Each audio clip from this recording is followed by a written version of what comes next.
नमस्कार, मी धनंजय साखरकर. आपण पाहतात नवराष्ट्र नववार्ता. आज आपल्यासोबत आहे प्रसिद्ध सामाजिक कार्यकर्ते आणि पूर्व नगरसेवक संजूभाऊ वैद्य. आज संजूभाऊ वैद्यांना आपण बोलतं करूया. सर, नवराष्ट्र नववार्तामध्ये आपलं खूप खूप स्वागत आहे. धन्यवाद. सर, आपण पूर्व नगरसेवक होतात. आपण खूप सारे कामं केले आहेत लोकांचे. एक सामाजिक कार्यकर्ता म्हणून विदर्भात सुद्धा आपलं नाव घेतलं जातं. या चंद्रपूर शहरातल्या समस्येबद्दल काय वाटतं? मुळात पहिली समस्या आपण घेऊया पाण्याची. चंद्रपूर शहर हे जरी आता महानगरपालिका झाली असेल तर ते शहर नसून एक फक्त सुधारित खेडं अशी त्याचं स्वरूप आहे. 1864 मध्ये चंद्रपूर शहराची नगरपालिका झाली होती आणि आज 2024 आहे. आता नगरपालिकेचं महानगरपालिकेत रूपांतर झालं, परंतु अद्यापही चंद्रपूर शहराला पिण्याचं पाणी किंवा नळ योजना पाण्याची परिपूर्ण नाही आहे. म्हणजे 1864 कुठे आणि 2024 कुठे, त्या दिशेने चालत जातात. 100 वर्षाच्या म्हणजे 200 वर्ष होऊन राहिले, पावणे 200 वर्ष जवळपास, पण अद्यापही नळाला पुरेसं पाणी आणि पाणी पुरवठा योजना चंद्रपूर शहराची अद्यापही नाही. चंद्रपूर जिल्ह्यामध्ये प्रदूषण खूप मोठ्या प्रमाणात वाढत आहे. याला कोण कारण आहे? की फक्त सिमेंट उद्योग की आणखी काही? प्रदूषणाच्या बाबतीत काय झालं की लोकांचा किंवा सर्वांचा असा गैरसमज आहे की चंद्रपूरला महाऔष्णिक केंद्र आशिया खंडातलं सर्वात मोठं आहे आणि औष्णिक केंद्राचाच धूर प्रामुख्याने जबाबदार आहे, किंवा कोळसा खाणी आहे किंवा सिमेंट उद्योग. शहरात तर मुख्य म्हणजे लागूनच औष्णिक वीज केंद्र असल्यामुळे, परंतु शहरातल्या वायू प्रदूषणाला केवळ महाऔष्णिक किंवा हे उद्योग नाही तर त्याच्यात शहरामध्ये वाढणाऱ्या वाहनांची संख्या, ज्यावेळेस 50,000 लोकसंख्येचं गाव होतं आणि आज जवळजवळ पावणे 4-5 लाखाच्या घरामध्ये लोकसंख्या झाली आहे. वाहनांची संख्या वाढली आहे. जवळजवळ 30,000 ते 40,000 दुचाकी वाहनं आहेत शहरामध्ये प्रॉपर शहरामध्ये. मोठे 4 चाकी वाहनं म्हणजे लाईट मोटर व्हेकल ज्याला म्हणतो, कार बीर अशा ज्या गाड्या आहेत, ह्या जवळजवळ 15,000 ते 20,000 आहेत कमीत कमी, ज्या रोज शहरामध्ये दिसतात. बाकीच्या जे वाहनं आहेत मग माल वाहतूक करणारे ते आणि अवजड वाहनं आहेत सगळे, या सगळ्या वाहनांचा जो धूर आहे प्रदूषणाचा, त्याचं ते निकष आहे PUCचे, म्हणजे प्रदूषणमुक्त धूर असला पाहिजे वाहन, ते कुठे पाळले जात नाही. त्याच्यानंतर शहरामध्ये असलेलं धुळीचं प्रमाण, रस्ते झाडले जात नाही, रस्त्यावरची धूळ आहे. त्याच्यानंतर शहरामध्ये इतर जे छोटे उद्योग आहे, वेल्डिंग वर्कशॉप आहे किंवा पिठाच्या गिरण्या आहेत, ऑटोमोबाईलचे गॅरेज आहे, यांच्यामधून निघणारं पाणी, हे सगळं प्रदूषण करण्याला कारणीभूत आहे. हो, चंद्रपूरमध्ये वैद्यकीय महाविद्यालय असून सुद्धा या महाविद्यालयात आज आपण सरकारी हॉस्पिटलमध्ये जातो, इथे डॉक्टरची कमतरता आहे. रुग्ण कितीतरी बाहेर, चंद्रपूर जिल्ह्याच्या बाहेरून जे गरीब रुग्ण येतात त्यांची सोय सुविधासुद्धा होत नाही. काय सांगा? चंद्रपूर जिल्ह्यात आता वैद्यकीय महाविद्यालय होऊन 5 वर्ष झाले जवळपास. त्या अगोदर आरोग्य विभागाची जिल्हा सामान्य रुग्णालय होतं. इथली समस्या अशी आहे की लोकप्रतिनिधी जे आहेत इथले आमदार आणि खासदार यांनी कायमस्वरूपी चंद्रपूर जिल्ह्याचं म्हणजे जिल्हा सामान्य रुग्णालय किंवा इतर जे शासकीय वैद्यकीय सेवा देणारे रुग्णालय असेल किंवा हॉस्पिटल असेल किंवा ज्या यंत्रणा आहे त्या परिपूर्ण न करायला लोकप्रतिनिधी जबाबदार राहिले. की पुरेसं तज्ज्ञ डॉक्टरांचं संख्याबळ नाही तिथे. हॉस्पिटलला किंवा शासकीय रुग्णालयामध्ये नवीन पद्धतीचे उपकरणं नाहीत. साधं प्रसूती कक्षाची सुधारणा नाही, म्हणजे महिला रुग्णालय होऊन आलं ते सुद्धा चालू झालेलं नाही. लहान मुलांची गैरसोय होते आणि स्थानिक डॉक्टर जे आहेत जे स्वतःची खाजगी प्रॅक्टिस करतात तेच या वैद्यकीय महाविद्यालयामध्ये आपली सेवा देतात. त्याच्यामुळे त्यांचा कल कसा असतं की तिथे चांगली सक्षम आरोग्य सेवा न देता ते आपल्या रुग्णालयाकडे, आपल्या खाजगी व्यवसायाकडे रुग्णालयात कसे हे सगळे पेशंट येतील याकडेच त्यांचं लक्ष असतं. आणि याला जबाबदार म्हटलं तर मग लोकप्रतिनिधी, वरिष्ठ म्हणजे आमदार खासदार हे जबाबदार आहे की त्यांनी यांना कुठेतरी आळा घातला पाहिजे, जेणेकरून शहरामध्ये मोठ्या प्रमाणात मजूर वर्ग आहे, गरीब लोक आहेत, त्यांना चांगली आरोग्यसेवा या ठिकाणी उपलब्ध होऊ शकते. चंद्रपुरात महानगरपालिका होऊन सुद्धा आज 10 ते 15 वर्षाचा काळ लागतोय, तरी पण एक साधारण पाणी समस्या पण सुटत नाही आहे.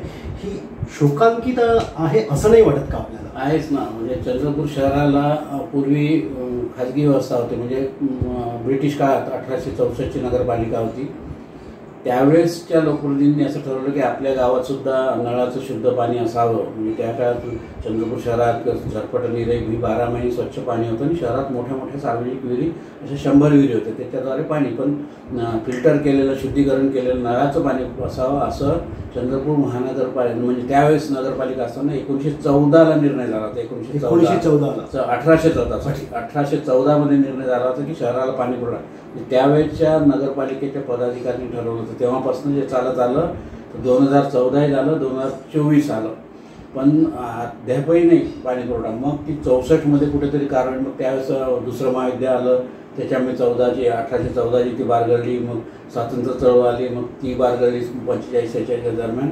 मग ती होत 1964ला तिचा दिवस उजाडला. मासा कंदमार जेव्हा संयुक्त महाराष्ट्र होता, ज्यावेळेस मध्य प्रदेशमध्ये होतं चंद्रपूर, त्यावेळेस ते आरोग्यमंत्री असताना त्यावेळेस आरोग्य खात्याकडे असताना तेव्हा नळ पुरवठा चालू केली होती आणि 50,000 लोकसंख्येच्या हिशोबाने त्यांनी ती 1964ला ती पाणी पुरवठा योजना चालू केली. इरई नदीवरनं 10 MLD पाणी 10 दशलक्ष लिटर प्रतिदिन याप्रमाणे चालू. ती आजतागायत चालली. मग ती कुठेतरी 78-79च्या दरम्यान तिचं विस्तारीकरण करायचं. व आता शहर वाढलं आहे, शहराची लोकसंख्या 1.5 लाखाच्या वर झाली आहे, 50,000. मग ती नवीन योजना आली. मग ती 22-23 करोडची आली. ती वाढत मग 1998ला तिला पुन्हा स्वरूप मिळालं 38 कोटीचं. मग त्यावेळेस सरकार, युती सरकार सुरुवातीला झालं, त्यांनी गाजावाजा केला, परंतु ती योजना काही पुन्हा नगरपालिकेद्वारे झाली नाही. बोगस कंत्राटदार सगळे मर्जीतले आले, त्याचं कर्ज झालं, पण ती योजना झालीच नाही. त्याच्यानंतर आता या काळामध्ये अमृत योजना केंद्र सरकारची आली. ती जवळजवळ 500 कोटीची होती. तिच्यातलं 2 भाग करून त्यांनी 250-300 कोटीच्या दरम्यान एक 2007ला मंजूर झालेली योजना. मग ती 14 गेलं, 17मध्ये चालू झाली. ती अमृत योजना 250 कोटीची पुन्हा बारगळली, कारण क्षमता नसलेल्या कंत्राटदाराला, मर्जीच्या कंत्राटदाराला इथल्या राजकीय नेत्यांनी ते काम दिलं. त्याची क्षमता नसल्यामुळे ती योजना बारगळली आहे. अमृतची पाईपलाईन अर्धवट शहरामध्ये झाली आहे. कुठल्याही नळाला अद्यापही पाणी नाही आहे. आणि पुन्हा तिचं अमृत 2 हा दुसऱ्या टप्प्यातलं पुन्हा जवळजवळ 400 कोटी रुपयाचं पुन्हा काम आणलं आहे, ते सुद्धा बारगळणार आहे. अशी एकंदरीत चंद्रपूर शहराची पाणी पुरवठा म्हणजे धरणात मुबलक पाणी आहे. शहराला पाणी केवळ लोकांकडे असलेल्या विहिरी, हातपंप, ट्यूबवेल, बोरवेल याच्यावर चाललं आहे. पण याचा दुष्परिणाम असा आहे की भूगर्भातलं मोठ्या प्रमाणात पाणीसाठा मोठ्या प्रमाणात आटणार आहे.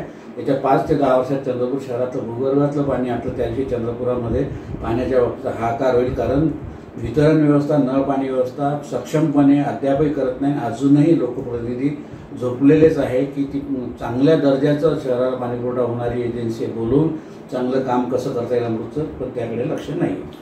हो, वाहतूक समस्या ही खूप मोठी समस्या आहे चंद्रपुराची. आणि याच्यातून होणारं जे प्रदूषण आहे, आपण विचार नाही करू शकत की आपला चंद्रपूर शहर ही वाहतुकीच्या दृष्टीने, प्रदूषणाच्या दृष्टीने भारतात याचं नाव घेतलं जातं. काय सांगाल या समस्येकडे आपण कसं पाहत आणि या समस्येत तोडगा काय आहे? वाहतुकीची समस्या मुळात नगरपालिकेची महानगरपालिका झाली. त्यांनी बांधकामाचे किंवा म्हणजे नगर रचना विभागाचे टाउन प्लॅनिंगचे जे निकष आहे त्याप्रमाणे बांधकामाला कुठलंही नियंत्रण नाही. रस्त्याच्या जागेवर काही बांधकाम आले, जे शहराची लांबी रुंदी ज्या पद्धतीचे रस्ते पाहिजे, जे नगर रचना विभाग ठरवते की इथले 100 फुटाचे, 20 फुटाचे, 40 फुटाचे गल्लीतले रस्ते, हे सगळे वेगळ्या पद्धतीने होतात. परंतु ते अद्याप कुठेही शहरामधला एकही रस्ता त्याच्या मूळ मोजमापानुसार नसल्यामुळे त्या रस्त्यावर अतिक्रमण झालं आहे. मग ते वाहनं चालतात दुसऱ्या जागेवरनं, उभे राहतात त्या रस्त्यावर. मग ती गर्दी, अतिक्रमण, त्याच्यामुळे पार्किंग समस्या, राहिलं वाहतूक समस्या. तर त्याच्यामध्ये चंद्रपूर शहराचा वाहतूक विभाग आणि परिवहन विभाग ज्यांचं काम आहे की प्रदूषणमुक्त कालबाह्य झालेले वाहनं किती आहे शहरामध्ये, त्यांना काढायला पाहिजे. कालबाह्य झालेले वाहनं मोठ्या प्रमाणात धूर त्यांचा निघतो, त्याची कुठलीही तपासणी मोहीम होत नाही. नका तुम्ही रोज करू, पण वर्षातून एकदा धडक मोहीम काढली तर कुठेतरी आळा बसेल. आणि कालबाह्य झालेले वाहनं जप्त करून मोठ्या प्रमाणात काढले तर अगोदर प्रदूषित शहर आणि त्यात वाहनांचं प्रदूषण, वाढत्या संख्या आणि कालबाह्य वाहनांमधून निघणारा धूर, या सगळ्यांवर आळा निश्चित बसेल. जर यांची कार्यक्षमता असेल आणि यांची जर काम करायची कुवत असेल तरच हे सगळं शक्य होईल. प्रसिद्ध सामाजिक कार्यकर्ते आणि पूर्व नगरसेवक संजीव भाऊ आज आपल्यासोबत होते. अशाच नवनवी रूपात नवनव लोक आपल्यासोबत जुळणार आहेत. मी धनंजय साखरकर, नवराष्ट्र नववार्तासाठी, चंद्रपूर.